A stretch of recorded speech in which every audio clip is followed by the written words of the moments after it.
네, 서울, 부산, 광주에서 국내 3대 비엔날레가 다음 달 일제히 개막을 앞두고 있습니다. 국내 최초 전통회화 비엔날레인 2018 전남 국제 수묵 비엔날레 개막에 대한 기대감도 높아지고 있는데요. 네, 김상철 전남 국제 수묵 비엔날레 총감독 모시고 자세한 소식 짚어보겠습니다. 어서 오세요. 네, 안녕하세요. 김상철입니다. 네, 반갑습니다. 오늘 이 시간 전남 국제 수묵 비엔날레 좀 자세하게 알아보고 싶은데요. 특히 전통 회화를 테마로 한 국내 유일의 비엔날레라고 들었습니다. 그만큼 이 비엔날레 준비하시면서 참 보람도 크셨을 것 같은데 어떤 느낌이셨어요? 예, 그렇습니다. 이번 2018 전남 국제 수묵 비엔날레는 우리나라의 수묵이라는 단일 주제로 최초로 그리고 최대 규모로 열리게 되는 국제 행사입니다. 네. 우리 미술계로서는 큰 잔치가 열리는 것이죠. 행사는 목포와 진도의 6개 전시장에서 열리게 되고요. 이번 8월 30일 진도에서 전야제를 시작으로 8월 31일 목포에서 개막식을 하게 됩니다.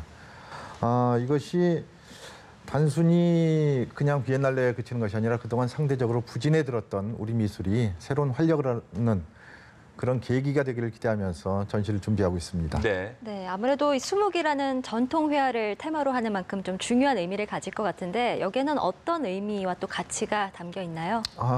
사실은 아주 여러분들이 그냥 수묵하면은 먹으로 그린 그림이다 하시는데 이것이 만들어진 특별한 이유가 있습니다. 수묵이 발생된 것은 동양사에서 물질이 가장 풍부했던 당나라 때 만들어지거든요. 네.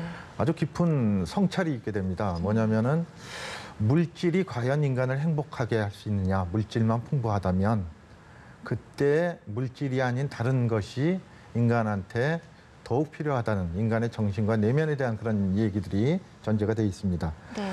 그래서 이 수묵을 단순히 전통의 것, 오래된 것으로만 이해한다면은 이것은 이제 반만 이해하시는 것이 될 것이고요. 네. 전통이 그동안 그럼 이 수묵이라는 것이 시대를 따라서 쭉 변화하면서 그 시대가 필요로 했던 것을 반영하면서 오늘에까지 이루고 있는 것이죠. 그래서 이것이 21세기인 오늘날에도 여전히 유력한, 유효한 어떤 컨텐츠라는 것을 확인시켜드리고자 하는 것이 이번 비엔날레의 의미와 가치가 있다고 하겠습니다. 네, 이 수묵의 가치 잘 설명해 주셨는데 그런 만큼 이 수묵 비엔날레 또 다른 비엔날레와 어떤 좀 차별화된 그런 특징이 있을 것 같거든요. 예, 그렇습니다. 이것은 뭐 전적으로 수묵이라는 단일 주제를 하고 있고요. 네. 그리고 주제 자체가 어제에 묻고 오늘의 수묵 어제에 묻고 내일이 답하다입니다. 우리나라의 전통 회화를 비롯한 전통적인 가치들은 서구적인 것에 밀려서 상대적으로 간과되고 있는 것이 사실입니다. 그런데 이것이 수묵이 과거에는 전통의 핵심이자 가장 중요한 요체였거든요. 그래서 어제에 묻다는 과연 수묵이 과거에 어떤 것을 했었길래 그렇게 존중받고 중심에 설 수 있었는가를 따져보는 것입니다. 네. 그리고 내일에 답하다는 과연 그러면 오늘의 수묵이 다가온 미래에는 어떤 가치를 가지고 새로운 세상을 맞이할 것인가를 살펴보는 그런 것이 될 것입니다. 크게는 다른 나라에는 없고 우리나라에는 있는 그런 비엔날레를 좀 만들고 싶고요. 서울에는 없고 또 남도에는 있는 그런 지역화된, 특화된 그런 비엔날레를 만들고 싶습니다. 네, 특색 있는 비엔날레 기대가 참 큰 것 같습니다.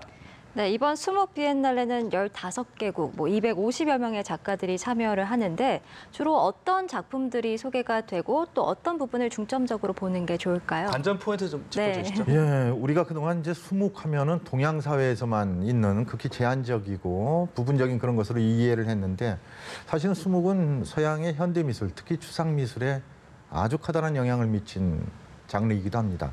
네. 이번 비엔날레 기회로 여러 나라들의 작가를 살펴볼 때 이미 프랑스라든지 러시아, 미국, 특히 독일 같은 나라에는 아주 적지 않은 수묵 화가들이 또 수묵에 영향을 받은 작가들이 있음을 확인할 수 있었습니다. 이번 전시회는 우리나라의 전통적인 회화가 어떻게 현대화돼가는 과정을 해가고 있었는가를 살펴보는 작품부터 본격적으로 현대미술에 융화되면서 과거와는 단절된 새로운 전혀 다른 수묵을 선보이는 것까지 네. 그리고 흥미로운 것들은 또 그중에 우리한테는 시대의 참 아픔이지요. 세월호 사건 때 영국의 어떤 수묵 작가가 여자 작가가 목포, 진도까지 방문을 해서 세월호 그 모양을 그려낸 수묵 작품이 있고 그렇습니다. 이런 걸 보면은 수묵이 단순히 동양에 머무는 제한적인 장르가 아니라 네. 이미 보편화된 세계적인 장르라는 것을 아마 확인하실 수 있을 것입니다. 네. 네. 그리고 그 예전에 미술 시간에 공부를 할 때 이제 수묵화라고 이제 보통 얘기를 들었던 것 같은데 이번에 이제 수묵으로 표기를 했더라고요. 어떤 뭐 특별한 이유가 있는 겁니까? 예, 물론입니다. 이것은 중요한 의미를 가지고 있습니다. 예. 수묵화 하면은 수묵을 되게 종이에 그린 그림을 먹으로 종이에 그린 그림을 말합니다. 근데 그동안 수묵화는 발전을 거듭해서 특히 현대과학문명의 성과와 결합해서 설치미술은 물론이고요. 미디어, 심지어는 가상현실이라고 말하죠. VR까지 발전하고 있습니다.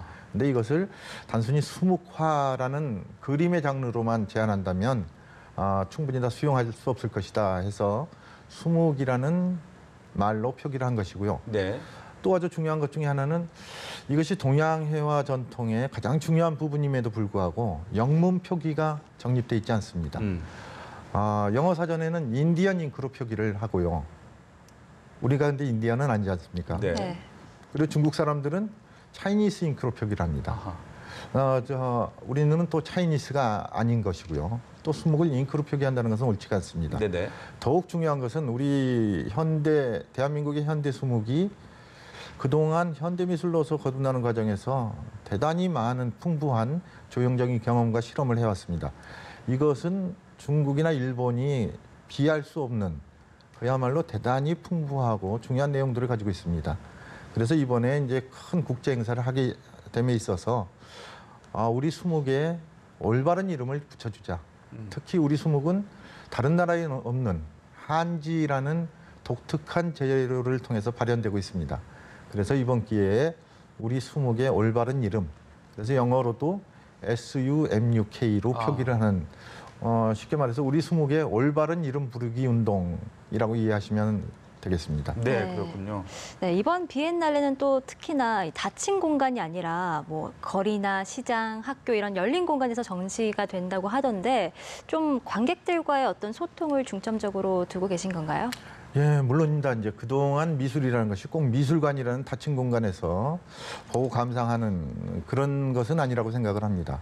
또 미술 혹은 문화가 사람의 삶에 적극적으로 작용하고 긍정적인 역할을 좀 해내야 된다고 생각을 합니다. 그래서 이미 8월 3일에 작가들이 앞치마에 그림을 그려서 목포에 있는 자유시장이라는 야시장이 있습니다. 네. 시장을 전부 미술관으로 바꾸는, 그러니까 상인들도 관람객들도 전부 수묵화가 그려진 앞치마를 입고 행사를 한 바가 있고요. 산책로에도 보도블록에도 수묵 작품들이 아마 전시되게 될 것입니다. 그리고 옛말에도 아는 것보다 즐기는 것이 낫다라고 말합니다. 네. 수묵은 사실 참 익숙하면서도 낯선 장르입니다. 이번에 아주 많은 프로그램을 준비했습니다. 보고 즐기면서 나도 수묵화가가 될 수 있겠구나라는 그런 프로그램들을 충분히 준비하고 관람객들을 맞이할 준비를 하고 있습니다. 네. 그리고 또 이번 비엔날레 기간에 말이죠, 감독님. 그 북한 작가의 작품도 전시가 된다고 들었습니다. 이 남북 또 교류도 한 몫을 할 것 같은데 그 부분도 좀 설명을 해주시죠. 예, 이 부분은 단순히 뭐 흥행 포인트 이런 것은 아닐 겁니다. 사실은 그동안 북한 측과의 계속 긴밀한 연락, 접촉을 하고 있습니다만은 아직까지 이제 구체적인 답은 듣지를 못했습니다. 저희는 마지막 오픈하는 날까지 답을 기다리고 준비를 하고 있고요. 네. 근데 과거에 이제 우리 그림을 말할 때 서화라는 이름으로 불렀었거든요. 근데 이것이 남종화라는 이름으로 불리고 나서 정치적인 상황으로 남북이 분단되게 됐어요. 그때 우리나라에서는 이 남종화가 동양화 혹은 한국화라는 이름으로 변하게 됩니다. 근데 북한에서는 똑같은 뿌리에서 나왔던 것이 조선화라는 이름으로 불리게 됐죠. 네. 이것은 우리가 간과해서는 안 될 부분이라고 생각을 합니다. 네. 미술에 있어서도 체제에 의해서 또 사회 상황에 의해서 완전히 전혀 다른 모양의 회화로 발전하게 되거든요. 그래서 앞으로 이것은 네. 단순히 미술의 교류 차원을 넘어서 문화의 동질성 회복이라든지 민족의 그 이질감 해소 차원에서 접근하고 추진돼야 될 문제라고 생각을 합니다. 네. 북측 작가의 전시가 아직 확정이 된 것은 아니고 계속 이제 추진을 하고 있다는 그런 네, 말씀이신 그렇습니다. 거죠? 저희는 이번에 네. 북한 작가를 네. 목포나 진도에 직접 오게 해서 아하, 예. 작품 교류보다도 보다 적극적인 그런 교류 활동을 계획하고 있었습니다. 네, 그런데 아직까지 인적 교류는 성사되기가 좀 어려운 것 같습니다. 네, 그 네. 부분도 좀 꼭 잘 이루어졌으면 하는 바람도 가져보겠고요. 앞으로 우리 수목이 더욱 발전할 수 있는 큰 계기가 되기를 기대를 하겠습니다. 고맙습니다. 예, 감사합니다.